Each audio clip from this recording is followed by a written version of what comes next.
Milattan önce 4. yüzyıl. Dünya, batıdan doğuya doğru esen bir kasırganın etkisindeydi. Makedonyalı Büyük İskender, yenilmez ordularıyla Pers İmparatorluğunu diz çöktürmüş, gözünü şimdi de Asya'nın gizemli derinliklerine dikmişti. Onun ilerleyişi, sadece bir askeri fetih değil, aynı zamanda medeniyetlerin çarpışmasıydı.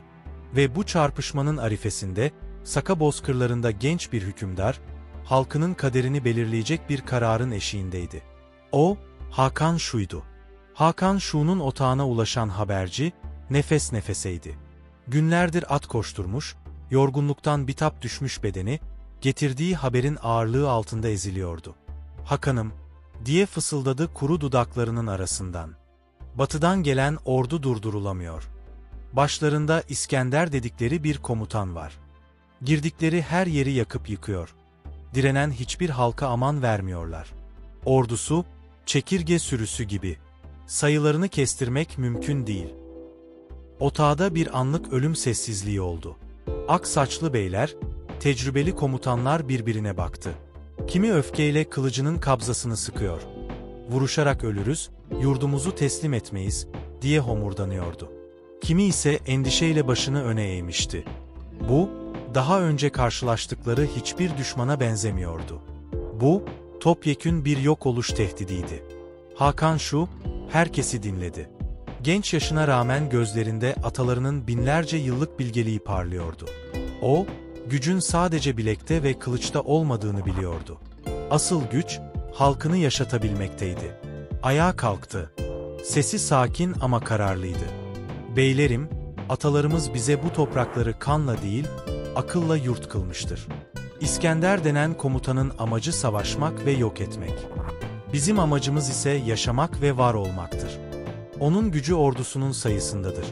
Bizim gücümüz ise birliğimizde ve hareket kabiliyetimizdedir. Devasa ordusuyla bu bozkırlarda savaşmak, bir arslanın karşısına savunmasız çıkmaktır. Bu bir kaçış değil, halkımı Kırım'dan korumak için bir geri çekiliştir." Karar verilmişti. Sakalar, İskender'in yolu üzerinden doğuya doğru çekilecek, onun ordusu geçip gittikten sonra yurtlarına geri döneceklerdi. Bu, tarihteki en büyük stratejik geri çekilmelerden biridir. Şu'nun kararı, genç bir liderin fevri kahramanlık yerine kolektif sağduyuyu ve halkının canını ön planda tuttuğunu gösteren eşsiz bir devlet adamlığı örneğidir. O, İskender'in gücünün lojistiğe dayalı olduğunu ve geniş bozkırlarda bu gücün eriyip gideceğini öngörmüştü. Destan, bu kararı bir korkaklık olarak değil, derin bir bilgelik olarak kaydeder. Büyük göç başlamıştı. Binlerce araba, 10 binlerce at ve insan, bozkırı bir uçtan bir uca hareket eden dev bir nehre çevirmişti. Ancak bu devasa göç sırasında, 22 ailenin atları yorgunluktan ve hastalıktan yürüyemez hale geldi. Göç kafilesinin hızına yetişemiyorlardı. Çaresizlik içinde, şu nehri kıyısında durmak zorunda kaldılar. Liderleri, Hakan Şu'nun huzuruna çıktı. "Hakanım, atlarımız tükendi. Size yetişmemiz olanaksız. Bizim yüzümüzden bütün obanın yavaşlamasına gönlümüz razı değil. Kaderimiz neyse onu burada bekleyeceğiz." Hakan Şu, bu fedakar insanlara hüzünle baktı. Onlara bir miktar erzak bıraktı ve "Sağ kalın, esen kalın. Düşman geçip gidince biz geri döneceğiz," dedi. 22 aile, arkalarından uzaklaşan toz bulutuna baktı. Çok geçmeden, batı ufkunda yeni bir toz bulutu belirdi. Bu, İskender'in ordusunun öncüleriydi. Sakalar, korkuyla nehrin kenarındaki çalılıklara ve ağaçlık alanlara saklandı. İskender'in ordusu gelip yanlarından geçti. Makedonyalı komutan, bu garip giyimli, farklı görünüşlü insanları fark etti.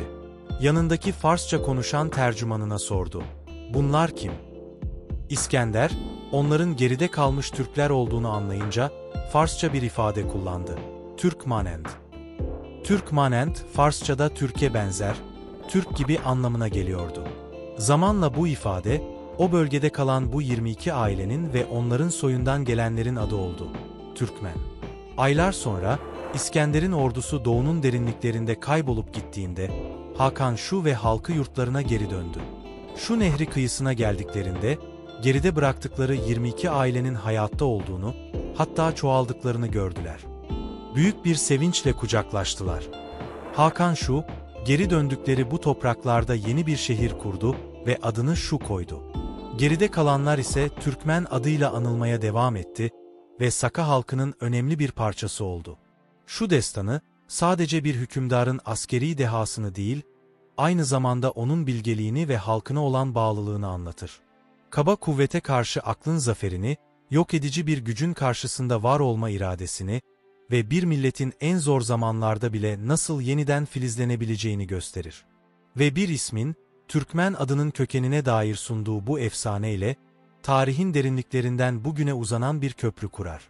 Hakan Şu'nun bilgeliği, asırlar sonra bile Bozkır'ın rüzgarında fısıldamaya devam eder.